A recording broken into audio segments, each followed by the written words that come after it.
আজকের এই মিছিল কি বার্তা দিচ্ছেন? একদিকে গ্যাসের দাম বেড়েছে, অন্যদিকে ইসরায়েলের উপর ইসরায়েল আক্রমণ করেছে, ইরানের এবং তার পেছনে মার্কিন মদত রয়েছে। কি বলবেন আজকের মিছিলের কি মূল দাবি?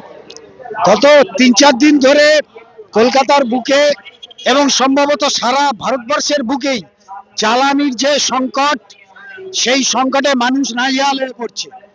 বিশেষ করে দোকানদারদের সাথে কথা বললে, চায়ের দোকান, ছোট রেস্টুরেন্ট, হোটেল, সেখানে কার্যত রান্না বান্না করার রোজ দিনকার যে গ্যাসের সরবরাহ লাগে, সেই সরবরাহ তারা পাচ্ছে না। দোকানের দাম বাড়িয়ে দিচ্ছে। আজকেই 2 টাকা করে বেশি দামে চা খেতে হয়েছে। ইতিমধ্যেই বাজেটের আগে পরে সিগারেটের দাম বেড়ে গেছে 1 টাকা থেকে 1.5 টাকা।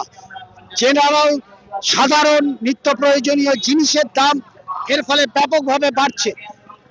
পরিবহন খরচ বেড়ে যাবে এবং সবচেয়ে বড় কথা, রাস্তায় বাসের আধিক্য, এই আধিক্য দেখা যাচ্ছে না, কমে যাচ্ছে।